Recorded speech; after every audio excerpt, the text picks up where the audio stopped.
Welcome to Success Superstars, your place for the blueprint of success for peak performers just like you. My special guest today, Carlee Pierce. Carlee, welcome. Hi, how are you? I'm doing amazing. You know, like you, I didn't have it quite as bad as you. We had 4 days without power, but you went 4 or 5 days no power or water, correct? Exactly. And we have horses and cattle, and it was a struggle, but we got through it. We survived. Well, that's kind of what I want to talk today, because your success in 2020 and beyond that is just a great success story. And it's obviously one of resilience. You have always been resilient. Did you grow up that way? How did you learn to persevere and keep moving forward despite things being thrown at you? So yeah, I was just raised that way. You know, my mom and dad were hard workers. I just grew up, seeing them work and doing whatever it took for their family. And I was the same way. I really don't have any quit in me in anything that I do. So you throw something at me, and if I, love doing it, I'm going to give you all I've got and more. Yeah, even like scheduling today. I know you didn't want to schedule because you're in the middle of moving, and your house is a mess because of all the repairs and water. But Yes. We don't care about the background. You're just here making things happen. Yeah, well, I'm here, but we've got toys, we've got all kinds. So yeah, so we're living in a shop right now that has heat and air and a bathroom. So, but we're in the process. We're getting moved to our new place, but it's, it's a process, and I'm busy. So my place comes last. Yeah, and you're focused. Now, what did you do before real estate? So before real estate, I've always loved real estate. So I've always bought and sold houses for myself. It drives people crazy because they used to say I must get bored, but really it's not. It's just the idea of, the whole process. I love the process. Right. So, but, I graduated from school. I got married immediately, had kids with my husband. We had an oil field business, and that's what we did. I ran that. I was a stay-at-home mom. And then, things happened. We were young. We ended up getting divorced, and I was on my own, and I loved real estate. I already kind of knew the process. It was easy for me to dive into. I had a great following. I also am a barrel racer, and I've made the national finals rodeo 3 times. And so I've got a big following as far as being a professional athlete. Right. So it worked out for me, and I jumped in full force, and I wouldn't change it. Not one day of it would I change. And it gave you the flexibility to not only have a business, but also be available for the kids. Exactly. Now, as a professional barrel racer, as an athlete, is there analogies to the disciplines, to the daily routines, to practice? Are there things that you learned in barrel racing and being an athlete that you've applied to your real estate business? Absolutely. I think with anything, there's a million barrel racers, there's a million realtors across the country. I think that the ones that actually stand out are the ones that, wake up early in the morning, just like with horses. You wake up early in the morning when everybody else is not practicing and not working. You're doing what everybody else is sitting around talking about doing. And I think with real estate, it's the same thing. This is everybody you meet is a realtor these days. And it's just a matter of how good do you want to be and how known do you want to be. So every chance I get, I'm studying it, I'm looking at it, I'm working, I'm meeting people, I'm doing everything that I can to be that standout so that my name's remembered. Yeah, one of our episodes we had with Dr. Rob Gilbert, he used the word extreme. The Yes. difference between, average and extraordinary is being extreme in everything you do. And that's what you do in barrel racing. And that's what you created in 2020 for your results. Exactly. And I am extreme, and my family and friends will tell you that everything I do it's all or nothing. You're all in. So in 2020, you had, I believe, your best year ever. Yes. in real estate, and global pandemic, slowdown in the market, economic factors coming at us. How did you stay in the game, and how did you stay engaged with your clients and sphere? I never worried. I never got scared. I never panicked. When the pandemic hit and everybody was on the initial lockdown, and, people were, oh, what am I going to do? And I even got phone calls from people like, are we going to have to sell our house, or what's going to happen? And I told everybody, I was like, pray about it. It's fine. There's a plan out there. We're going to get through it. and what I did differently than my regular routine, because I had a lot of time on my hands while I was at home, is I started sending out emails and text messaging or Facebook messaging people I haven't talked to in a long time, and just saying, hey, how are you doing? And checking on them. And that actually brought in two of my biggest sales of last year, which one of them was $11 million by a Facebook message, checking in on a friend to see how he was doing. And he's like, actually, I'm looking to buy a place over there as an investment.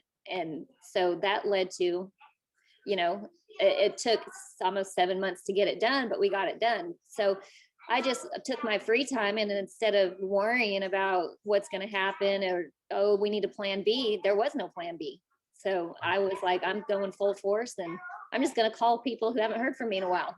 Yeah, you connected with people and built relationships and checked in and found out what they're doing. And Yes. now, do you have a daily routine? Do you have a way that you approach the business where you reach out to people every day and those kind of things? So I am the most unorganized real estate agent on the planet. And that my goal for this year is to be more organized and set. I know I was listening to some of the other interviews that you were doing. They were talking about how they set time aside every morning from 8 to 10 or whatever it is. So I have since been remarried, and I'm 40 years old with a 1-year-old and a 3-year-old now, and college kids. Wow. So yes. So my scheduling is not great because my world revolves, first of all, around being a mom. And so when they're sleeping, I work the most as far as connecting with people, because I don't send them to daycare. My mom, she lives close to us, and, without me just wearing her out babysitting, I'll use her when I can. But I do make sure that every single day I'm on MLS, I'm looking at coming soons. I make sure that every day I send some sort of message to anybody that's contacted me, even if I haven't heard from them in a while. I keep track of all of that on my phone, and I'll just scroll through and say, hey, I just wanted to check in. So that's basically how I've done it, and just being personable and not business-like. Right. Being more, if that makes sense, more of a, hey, how are you doing? Let's grab lunch, rather than trying to be a professional. And I've had my kind of people that I work with, they're a little bit, more accepting of that than me being very aggressive.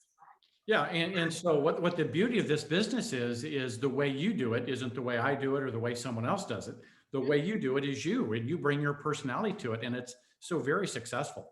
Yes. And it's been great. And, and like I said, my following from, the rodeo and horse industry and things like that helps tremendously. And I thought that was my main, I ended up Parker County's #1 farm and ranch realtor, and which is great. And I thought, man, is that all I did last year? So then when I went back through and started getting things organized, I was like, I did a whole lot of residential, and I met a whole lot of people by just word of mouth from my horse people or from church groups and things like that. Right. And I love the residential side. It's so easy compared to the farm and ranch. Yeah, farm and ranch is complicated. Now, Yes. have you ever wanted to throw in the towel? It never crosses my mind on anything. I just don't. I have so many goals, and I feel like, there's opportunity out there for anybody to not see success in themselves is just not looking far enough out there, because there's so many opportunities. Yeah. Well, that's awesome. What a great thing we could learn from you. All of us can take away that in terms of moving forward. And it just sounds like you don't let anything get in your way. Whatever life or business throws at you, you figure out a way to get around it, over it, or through it. Just like barrel racing, I Yes. suppose.